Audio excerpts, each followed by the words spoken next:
Hello viewers. So இந்த வீடியோவில் நாம முக்கோணத்தின் பரப்பளவு அதோடைய பார்ட் 2 பற்றி டிஸ்கஸ் பண்ண போகிறோம். ஆல்ரெடி நம்ம பார்ட் 1 பற்றி வீடியோ நம்ம சேனலில் இருக்கும். சரிங்களா? அதோடைய கண்டினியூவேஷன் தான் இது. ஸோ நம்ம சேனலில் போடக்கூடிய வீடியோஸ் எளிமையாக இருக்குது அப்படின்னா மறக்காம நம்ம சேனலை சப்ஸ்கிரைப் பண்ணிடுங்க. மறக்காமல் உங்கள் ஃப்ரெண்ட்ஸுக்கும் சேனலை ஷேர் பண்ணுங்க. ஸோ முதல்ல நம்ம போன வீடியோவில் கொடுத்துருந்த ப்ராக்டிஸ் சம்க்கான சொல்யூஷனை பார்த்துட்டு அடுத்தது நம்ம பார்க்கலாம். ஸோ இதுதான் என்னுடைய ப்ராக்டிஸ் சம். ஒரு முக்கோணத்தின் 3 கோணங்களின் விகிதங்கள் 5:4:3 எனில் கோண அளவுகளை காண்க. நமக்கு தெரியும் ஒரு முக்கோணத்துல θ1 + θ2 + θ3 3 கோணங்களை கூட்டினா எனக்கு 180 வரணும். சரிங்களா? பட் அதோடைய அளவுகள் பாத்தீங்கன்னா எவ்வளவு இருக்கு? 5:4:3 இந்த ரேஷியோல இருக்கு. அப்போ எனக்கு கொடுத்துருக்கக்கூடிய ஆப்ஷன் எப்படி இருக்கணும்? இந்த 5:4:3 பாத்தீங்கன்னா 3 இது கூட 1 ஆட் ஆயிருக்கு. மீன் ஒரு பங்கு அதிகமா இருக்கு. இதை விட இது ஒரு பங்கு அதிகமா இருக்கு. சரிங்களா? அப்போ இங்க கொடுத்துருக்கிற 3 ஆப்ஷன்ல அடுத்தடுத்த நம்பர்ஸ்க்கு உள்ள விகிதங்கள் ஒரே அளவா இன்க்ரீஸ் ஆகணும். அதான் மீனிங். இங்க பாத்தீங்கன்னா 55 இது கூட 5 ஆட் ஆயிருக்கு. இது கூட இங்க 5 ஆட் ஆயிருக்கு. சரிங்களா? அப்போ இது பாசிபிலிட்டி ஆன்சர் இருக்கலாம். இங்க இருந்து பார்க்கக்குள்ள ஃபர்ஸ்ட் கேஸ்க்கு 5 ஆட் ஆயிருக்கு. அடுத்தது அகைன் 35 ஆட் ஆயிருக்கு. அப்போ இது பாசிபிள் இல்ல. அதே மாதிரி இந்த கேஸுமே எனக்கு தப்பு. ஸோ இதுல பாத்தீங்கன்னா அகைன் 15 ஆட் ஆயிருக்கு. அகைன் இங்க இருந்து 15 ஆட் ஆயிருக்கு. இந்த ரெண்டுத்துல ஏதாவது ஒண்ணுதான் ஆப்ஷனா இருக்கலாம். சரிங்களா? இப்போ இதோட ரேஷியோ டிவைட் பண்ணக்குள்ள பாத்தீங்க அப்படின்னா, ஸோ இதை 15ஆல அடிக்கிறோம்னு வச்சுங்களேன். I15 75, 4 15 60, 3 15 45. அப்போ இந்த ஒரு ஆங்கிள் மட்டும்தான் இந்த ரேஷியோவை சாட்டிஸ்ஃபை பண்ற மாதிரி இருக்கு. இது எனக்கு சாட்டிஸ்ஃபை ஆகாது. ஏன்னா இது நான் வெறும் 5ஆல மட்டும்தான் அடிக்கிற மாதிரி இருக்கும். அப்போ இது ஆப்ஷன் தப்பு. அப்ப ஆப்ஷன் டி தான் சரியான பதில். ஸோ இது நான் எதுவுமே ஒர்க் அவுட் பண்ணாம ஃப்ரம் த ஆப்ஷன்ஸ் எலிமினேட் பண்றது தான் இந்த ட்ரிக். இல்ல சார் நான் அந்த மாதிரி ஒர்க் அவுட் பண்ணி ஆன்சர் கண்டுபிடிக்கணும்னா இட் இஸ் வெரி சிம்பிள். அப்போ இங்க இதோட ரேஷியோ என்ன இருக்கு? 5 டைம்ஸ் 4 டைம்ஸ் 3 டைம்ஸ் இருக்கு. சரிங்களா? அப்போ இங்க என்னன்னா θ1 = 5 times of some θ and θ2 which is equal to 4 times of θ and θ3 which is equal to 3 times of θ. இதான் இதோடைய மீனிங். இங்க கொடுத்திருக்க ரேஷியோட மீனிங் இதான். இப்போ இந்த θ1 வேல்யூ அப்ளை இங்க இந்த ஈக்குவேஷன் அப்ளை பண்ணிடுங்க. 5 + 4 9, 9 + 3 12. அப்போ 12 θ which is equal to 180. இப்போ θ is equal to எனக்கு என்ன கிடைக்கும்? which is equal to 15 டிகிரின்னு கிடைக்கும். 12 × 15 180. இந்த வேல்யூவை சப்ஸ்டிட் பண்ணிடுங்க. 5 × 15 75 degree, 4 × 15 60 degree, 3 × 15 45 degree. Again option D is the correct answer. So உங்களுக்கு எது எளிமையா இருக்கோ அதை நீங்க ஃபாலோ பண்ணிக்கோங்க. ஸோ இப்போ அடுத்த சம் போலாம். இப்போ இது பாத்தீங்கன்னா 2 angles are in the ratio 4:9 and their supplementary angles are in the ratio 8:3. Then the 2 angles are respectively. அதாவது இது என்னுடைய மிக இறப்பு கோணங்கள் அப்படிலாம் சப்ளிமெண்டரி ஆங்கிள்னு சொல்லக்குள்ள ஒன்றும் இல்லை. இப்போ 2 ஆங்கிள் கொடுத்துருக்காங்க, θ1 θ2. இது ரெண்டுத்தையும் ஆட் பண்ணா 180 டிகிரி வரணும். ஸோ இதுதான் இந்த சப்ளிமெண்டரி ஆங்கிளுக்கான கரஸ்பாண்டிங் கான்செப்ட். சரிங்களா? இப்போ என்ன கொடுத்துருக்காங்கன்னா θ1 divided by θ2 இதோடைய ரேஷியோ தான் என்னன்னு கொடுத்துருக்கான் 4/9 அப்படின்னு சொல்லி கொடுத்துட்டான். இதோடைய சப்ளிமெண்டரினா என்னது? அதாவது இந்த θ1 கூட 180 இன்னொரு ஆங்கிள் ஆட் பண்ணக்குள்ள சம் எக்ஸ்ங்கிற ஆங்கிள் ஆட் பண்ணக்குள்ள 180 வரணும். சரிங்களா? அப்போ therefore இந்த θ1 நான் எப்படி எழுதுறேன்னா சப்ளிமெண்டரி ஆங்கிள் எப்படி என்ன கொடுத்துருக்காங்க ரேஷியோ 8:3 அப்படின்னா 180 மைனஸ் θ1. இதுதான் இந்த θ1 உடைய சப்ளிமெண்டரி ஆங்கிள். அதே மாதிரி θ2 உடைய சப்ளிமெண்டரி ஆங்கிள் என்னது இருக்கும்? 180ல இருக்கு. இந்த θ2 கழிச்சிட்டா இந்த θ உடைய சப்ளிமெண்டரி ஆங்கிள் கிடைச்சிடும். இப்போ இந்த ரெண்டு சப்ளிமெண்டரி ஆங்கிள் இருக்கு பாத்தீங்களா? இதோட ரேஷியோ தான் என்ன கொடுத்துருக்கான்? 8/3 அப்படின்னு சொல்லி கொடுத்துருக்கான். சரிங்களா? இப்போ நான் என்ன பண்றேன் அப்படின்னா இதை கிராஸ் மல்டிப்ளை பண்ணிடுறேன். அப்ப பண்ண என்ன கிடைக்கும்? 3 × 180 which is equal to 540 minus 3 θ1 which is equal to 8 × 180 எவ்வளவு கிடைக்கும்னா 1440 அப்படின்னு கிடைக்கும். மைனஸ் 8 θ2. இப்போ இதை ரீஅரேஞ்ச் பண்ணிடுங்க. இந்த θ2 இந்த பக்கம் கொண்டு வந்துருங்க. இந்த 540 இந்த பக்கம் கொண்டு வந்துருங்க. அப்ப எனக்கு என்ன கிடைக்கும்னா 8 θ2 minus 3 θ1 which is equal to 900 அப்படிங்கிற டேட்டா எனக்கு கிடைக்கும். ஸோ இதை நான் ஈக்குவேஷன் 1 அப்படின்னு எடுத்துக்கிறேன். சரிங்களா? So from this equation θ2 is equal to என்னன்னு சொல்லலாம்? 9θ1 டிவைடட் பை 4 அப்படின்னு என்னால சொல்ல முடியும். இப்போ இந்த வேல்யூ இங்க சப்ஸ்டியூட் பண்ணுங்க. அப்படி இல்லைன்னா θ1 which is equal to 4 times θ2 divided by 9. So இதுவும் நம்ம போடலாம். சரிங்களா? ஸோ எது போட்டாலும் எனக்கு ஆன்சர் வந்து சேமா தான் வரப்போகுது. ஓகே. ஸோ இப்போ நான் வந்து என்ன பண்றேன் அப்படின்னா θ2 ஓட வேல்யூ வந்து சப்ஸ்டியூட் பண்ணிடுறேன். அப்போ எனக்கு என்ன கிடைக்கும்? 8 into 9θ1 divided by 4 minus 3θ1 which is equal to 900. Okay, so therefore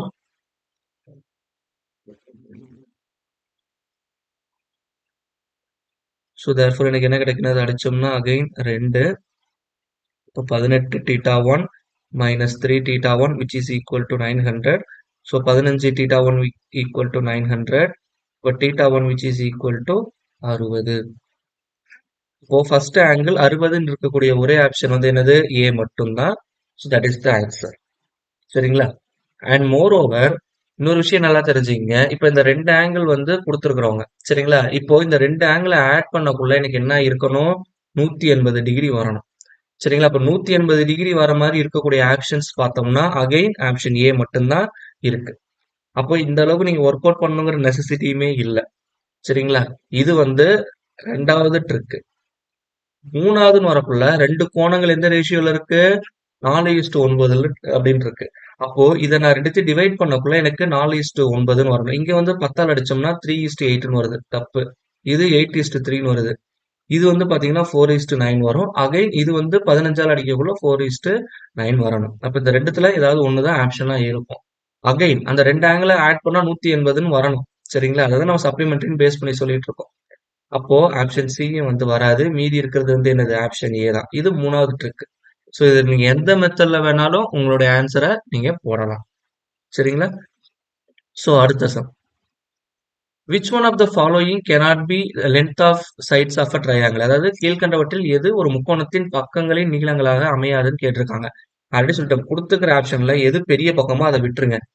அதை தவிர்த்து மீதி இருக்கிற ரெண்டு ஆட் பண்ணுங்க. அந்த ரெண்டு ஆட் பண்ணக்குள்ள அந்த பெரிய பக்கத்தை விட அதிகமா வரணும். சரிங்களா? அப்படிங்கக்குள்ள இப்போ ஃபர்ஸ்ட் ஆப்ஷன் பாருங்க. 11 பிளஸ் 4 அப்போ 15 வருது ஆட் பண்ணா. இது 16 விட எப்படி இருக்கு? லெஸ் தேன் இருக்கு. அப்படி வரக்கூடாது. சரிங்களா? அப்ப இதுதான் வந்து சரியான பதிலா இருக்கணும். ஆப்ஷன் ஏ தான் சரியான ஆன்சர். ஒரு அடுத்த ஆப்ஷனை நம்ம செக் பண்ணிடலாம். இங்க பாருங்க 9 பிளஸ் 5 14. இந்த 14 பெரிய பக்கத்தை விட அதிகமா இருக்கு. சாட்டிஸ்ஃபைடு. பட் இங்க 10 பிளஸ் 7 17. இது 11 விட அதிகமா இருக்கு. Again satisfied. இங்க 8 plus 6 14 which is greater than 12. இதுவும் சாட்டிஸ்ஃபை. இப்ப சாட்டிஸ்ஃபை ஆகாம இருக்கிறது ஆப்ஷன் ஏ மட்டும்தான். அப்ப அதுதான் வந்து இந்த ஆன்சருக்கு பதிலா இருக்க முடியும். சரிங்களா? சோ அடுத்த problem. What is the half of the area of a triangle whose vertices are 1,1 3,1 1,3? சரிங்களா? அப்ப இதோட முனைகள் கொடுத்துட்டாங்க. ஃபர்ஸ்ட் வந்து என்னது? 1,1 இந்த பாயிண்ட். அடுத்தது 3,1 இந்த பாயிண்ட். அடுத்தது 1,3 இந்த பாயிண்ட். சரிங்களா? ஸோ இப்போ இதை நான் ஜாயின் பண்ணோம்னா இது எனக்கு என்ன கிடைக்குதுன்னா ஒரு செங்கோண முக்கோணமா கிடைக்கும். தெரியும். சரிங்களா? இப்போ இதுல இருந்து இதோடைய ஹைட் பாருங்க 2 இருக்கு. அதே மாதிரி இதுல இருந்து இதோடைய இது பாருங்க 2. இப்போ இந்த ஹைப்போடெனியஸ் எனக்கு தேவைப்படாது. ஏன்னா எனக்கு அடிப்பக்கமும் கிடைச்சிருச்சு, உயரமும் கிடைச்சிருச்சு. கரெக்ட்டுங்களா? அப்போ முக்கோணத்தின் பரப்பளவுக்கு ஃபார்முலா என்ன? ½ இன்டூ BH. அப்போ 1/2 B இன்டூ H. அப்போ அடிச்சோம்னா எனக்கு என்ன கிடைக்கும்? 2ன்னு கிடைக்கும். இது வந்து முக்கோணத்தின் பரப்பு. சரிங்களா? ஆனா இங்க என்ன கேட்டிருக்கான்? அந்த பரப்பளவில் பாதி கேட்டிருக்கான். பரப்பு 2ன்னா அதுல பாதி எவ்வளோ? 1. ஆப்ஷன் ஏ தான் சரியான பதில். சரிங்களா? இப்ப அடுத்தது. Find the circumcenter of the triangle formed by the vertices 4,2, 3,3 and 2,2. So இந்த மாதிரி ஒரு சுற்றுவட்ட மையம் அப்படின்னு வரக்குள்ள இதுல எனக்கு முக்கோணத்தின் வகைகளா பிரிக்கக்குள்ள எனக்கு மொத்தம் 3 இருக்கு. ஒன்னு குறுங்கோண முக்கோணம், அடுத்தது விரிகோண முக்கோணம், சரிங்களா? அடுத்தது வந்து செங்கோண முக்கோணம். இதுல மொத்தம் இந்த 3 கேட்டகரி தான் வந்து எனக்கு வரும். சரிங்களா?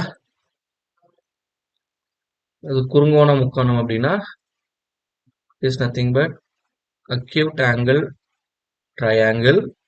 விரிகோண முக்கோணம்னா அப்டியூஸ் ஆங்கிள் ட்ரையாங்கிள். இது வந்து it is nothing but right angle triangle. சரிங்களா? இந்த சர்க்கம் சென்டர்ஸ் அப்படின்னா ஒண்ணும் கிடையாது. இது வந்து ஒரு முக்கோணம் அப்படின்னு வச்சுக்கலாம். இந்த சர்க்கம் சென்டர்ல இருந்து நான் என்ன பண்ண போறேன்னா ஒரு வட்டம் வரைகிறேன் அப்படின்னா அந்த வட்டம் வந்து அந்த முக்கோணத்துடைய 3 பகுதிகள் இருக்கு பாத்தியா, அது வழியா எனக்கு ஃப்ளோ ஆகும். அப்படி இருக்கிறத தான் நான் சொல்லுவேன், இந்த பாயிண்ட் தான் சர்க்கம் சென்டர் அப்படின்னு சொல்லுவேன். இந்த சர்க்கம் சென்டர் வந்து if it is a acute angle triangle, அதாவது குறுங்கோண முக்கோணமா இருந்ததுன்னா இந்த முக்கோணம் இருக்கு பாத்தீங்களா, இந்த ரீஜியனுக்கு உள்ள இல்ல அதுக்கு மேல வந்து இருக்கும். அதே மாதிரி ஒரு விரிகோண முக்கோணம் அப்படின்னா ஒரு ஆங்கிள் வந்து இட் இஸ் கிரேட்டர் தேன் 90 இருக்கும். இந்த மாதிரி ஒரு விரிகோண முக்கோணமா இருந்ததுன்னா அந்த சர்க்கம் சென்டர் வந்து எங்க இருக்கும்னா அந்த முக்கோணத்துடைய வெளியே இருக்கும். அப்ப வெளியே இருந்து போட்டாதான் இது வந்து எனக்கு என்னவா இருக்கும், இந்த 3 போர்ஷனா கவர் பண்ற மாதிரி இருக்கும். சரிங்களா? இதுவே வந்து ஒரு செங்கோண முக்கோணமா இருக்குது அப்படின்னா இது வந்து என்னுடைய கர்ணம், அதாவது ஹைப்போடெனியூஸ் சொல்லுவாங்க. ஹைப்போடெனியூஸ் உடைய மிட் பாயிண்ட்ல இருக்கும். இதுதான் வந்து circumcentre for right angle triangle. இந்த 3 கான்செப்ட் உங்களுக்கு தெரியணும். சரிங்களா? இப்போ இங்க கொடுத்திருக்கிற அந்த பாயிண்ட்ஸ் இருக்கு பாத்தீங்களா, அந்த புள்ளிகளை இப்ப நான் இங்க வரைஞ்சுக்கிறேன். ஃபர்ஸ்ட் வந்து 4,2. அப்ப இங்க 4 இருக்கு, 2 இங்க இருக்கு. அப்ப அந்த பாயிண்ட் அப்ராக்சிமேட்டா இந்த இடத்துல இருக்கும். அடுத்தது 3,3. 3 இங்க இருக்கு, அகைன் 3 இங்க இருக்கு, மேல இருக்கு. அதே மாதிரி அடுத்தது 2,2. 2, 2. இப்போ இதை ஜாயின் பண்ணிட்டா எனக்கு முக்கோணம் கிடைக்கும். So from the diagram it is very well clear. இது வந்து ஒரு குறுங்கோண முக்கோணம். அப்போ கண்டிப்பா என்னுடைய பாயிண்ட் எங்க இருக்கும், இந்த முக்கோணத்துக்கு உள்ள இருக்கணும், இல்ல இந்த பரப்புக்குள்ள இருக்கணும். சரிங்களா? இப்போ என்னுடைய பாயிண்ட்ஸ் பாருங்க, 0,0. இப்போ 0,0 அப்படிங்கிறது வந்து எனக்கு எங்க இருக்கு அப்படின்னு சொல்லி பார்த்தோம் அப்படின்னா இங்க அவுட்டர் மோஸ்ட்ல இருக்கு. அதே மாதிரி 4,3. 4 இங்க இருக்கு, 3 எங்க இருக்கு, இங்க இருக்கு. இந்த பாயிண்ட் அடுத்தது பாயிண்ட். அடுத்தது 3,4. 3 இங்க இருக்கு, 4 வந்து அகைன் இதுக்கு வெளியே போகும். சரிங்களா? மீதி இருக்கிறது என்னது, 3,2. அப்போ 3 இங்க இருக்கு, 2 இங்க இருக்கு, இந்த point. So from the diagram it is very well clear. சரிங்களா? இந்த 3 பாயிண்ட்டுமே வந்து எனக்கு அவுட் ஆஃப் த ட்ரையாங்கிள் இருக்கிறதுனால இது 3 என்னுடைய பாயிண்ட்ஸா இருக்க வாய்ப்பு இல்லை. ஆப்ஷன் டி தான் சரியான பதில். பட் எனிஹவ் இதை நீங்க வச்சுட்டீங்கன்னா ஜஸ்ட் நீங்க அப்சர்வ் பண்ணி பாத்தீங்கன்னா தெரியும். இதோடைய ஓவரால் லென்த் வந்து எவ்வளோ, 2. அது மாதிரி இதோடைய ஓகே, ஸோ இதோடைய ஹைட் இருக்கு பாத்தீங்களா, இதோட ஹைட் வந்து என்னது அப்படின்னு சொல்லி பார்த்தோம்னா இட் இஸ் ஈக்குவல் டு 1. அப்போ இந்த மிட் பாயிண்ட் வந்து எவ்வளோ இருக்கும், விச் இஸ் ஈக்குவல் டு 1. அப்போ இந்த பாயிண்ட் 1, 1, 1. இது ரேடியஸ் பாத்தீங்கன்னா 3மே 1ல இருக்கு. அப்போ இந்த பாயிண்ட்ல வச்சு நான் சர்க்கிள் பண்ணக்குள்ள எனக்கு என்னவாகும், 3 பாயிண்ட்ஸ் வழியா அந்த சர்க்கிள் வந்து ஃப்ளோ ஆகும். சரிங்களா? அப்போ தேர்ஃபோர் ஆப்ஷன் டி தான் சரியான பதில். அகைன் சரிங்களா? I hope it is very well clear. Now you take this problem as a practice. So இதை வந்து நீங்க என்ன பண்ணீங்க, ப்ராக்டிஸ்க்கு போடுங்க. இதுக்கான சொல்யூஷன் நம்மளுடைய அடுத்த வீடியோல போடப்படும்.